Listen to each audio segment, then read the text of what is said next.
बच्चियों को सशक्त बनाने के लिए उनको आत्मरक्षा के गुण सिखाए जाते हैं। उसमें तलवार चलाना, युद्ध, राइफल और साथ ही दंड चलाना बच्चियों को सिखाया जा रहा है।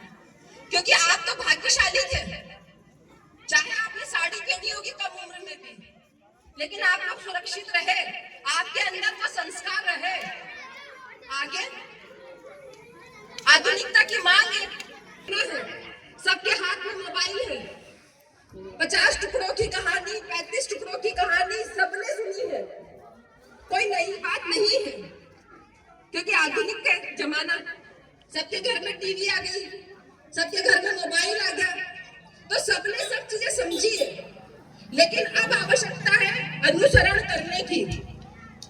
मैं ये सभी बैठी हुई दुर्गा वाहिनियों से आग्रह करूंगी कि आप सबको आज इस दिव्य स्थान पर यह प्रण लेना होगा कि जीवन में कितनी भी मजबूरी होगी, कितनी भी परेशानी होगी, हम कभी भी लव जिहाद का शिकार नहीं बनेंगे। हम कभी अपने माँ बाप का सिर नीचा नहीं करेंगे।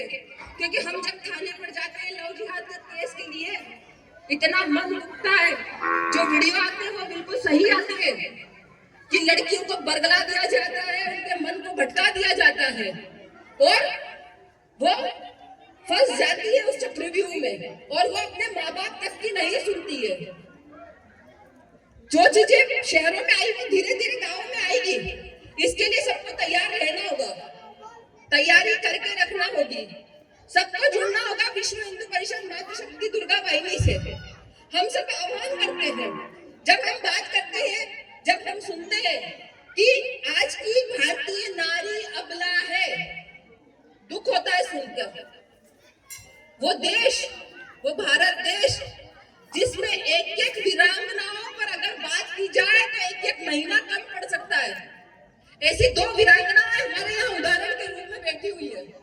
रानी दुर्गावती, हम सबको पता है 2 तारीख की सबकी छुट्टी थी ना, क्या था? हाँ, 2 तारीख को गांधी जयंती थी।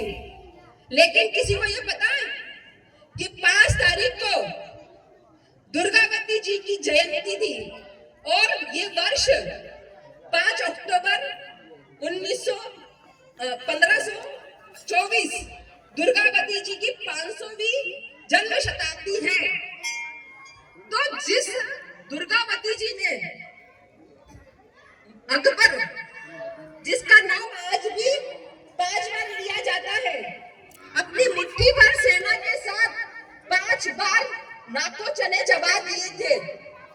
हम नहीं जानते इसी वीरांगना को, क्यों? हमने जानना ही नहीं चाहा। हम सब ने ये प्रयास नहीं किया। एक ऐसी वीरांगना जिनके लिए हम ये कहें कि वो भारत की प्रथम महिला स्वतंत्रता सेनानी थी, तो यह अतिशयोक्ति नहीं होगी। उन्होंने अकबर से लोहा लिया, मुगलों से लोहा लिया और मात्र 35 वर्ष की आयु में वीर गति को प्राप्त हुई। ऐसी वीरांगना को हम नहीं जानते हैं। फिर हम बात करते हैं लोक माता अहिल्या की, जिन्होंने इंदौर को स्थापित किया। सब जानते, इंदौर तो सब जानते ना, सब आए कि नहीं? अब की बार आप लोग आइएगा, मैं आऊंगी आप लोगों से मिलने वहां। तो इंदौर जिसको लोक माता अहिल्याबाई होलकर ने स्थापित किया, उनकी 300वीं जन्म शताब्दी है। ऐसी वीरांगनाएं हमारे बीच में हुई और हमको क्या सिखाया गया कि शांति मदर टेरेसा लाई थी। मदर टेरेसा नहीं लाई थी, वो तो यहाँ हिंदुओं को ईसाई बनाने आई थी। हम भूल गए उन वीरांगनाओं को, हम झांसी की रानी को भूल गए। ऐसी कई कई वीरांगनाएं हैं जिनको हम भूलते जा रहे हैं। आप सबकी जिम्मेदारी बनती है कि आगे जब भी हम आपस में बात करेंगे तो कहीं न कहीं हमारे भारत में जन्मी उन वीरांगनाओं के बारे में चर्चा करेंगे और उनकी जानकारी अपने बच्चों को देंगे। क्योंकि कहते हैं ना कि जैसा खाते हैं अन्न वैसा हो जाता है मन।